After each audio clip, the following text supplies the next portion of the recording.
ఏడు టాలీవుడ్ కు ఎంతో కీలకం. ఎందుకంటే తెలుగు సినీ పరిశ్రమ నుంచి మరో పాన్ ఇండియా ఫిల్మ్ ప్రేక్షకుల ముందుకొస్తోంది.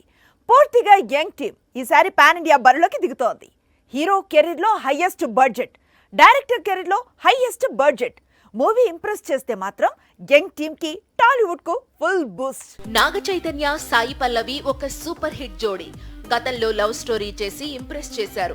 ఇప్పుడు సేమ్ కాంబినేషన్ లో తండేల్ వచ్చింది. మరి సేమ్ మ్యాజిక్ రిపీట్ చేస్తారా? కెరీర్ లో బిగ్ హిట్ అందుకుంటారా? పాన్ ఇండియా లెవెల్లో తండేల్ నేమ్ మారుమోగేలా చేస్తారా అనేది కొద్ది గంటల్లో క్లారిటీ వచ్చేస్తుంది. తండేల్ కు ముందు నాగ చైతన్య 1-2 ఫ్లాప్స్ చూశాడు. ఇప్పుడు తండేల్ తో కంబ్యాక్ ఇవ్వాలనుకుంటున్నాడు. పైగా పాన్ ఇండియా హీరోగా ప్రమోషన్ అందుకోవాలి అనుకుంటున్నాడు. కార్తికేయ 2 తీసిన డైరెక్టర్ చందు మొండేటి చైతు కోసమే తండేల్ కథ రాశాడు. భారీ బడ్జెట్ తో తీశాడు. పాన్ ఇండియా మూవీగా మార్చాడు. చాలా కాలంగా కోలీవుడ్ మార్కెట్ లో గ్రిప్ కోసం ట్రై చేస్తున్నాడు నాగ చైతన్య. ఈ దశలో తండేల్ తో అనుకున్నది సాధిస్తాడేమో చూడాలి.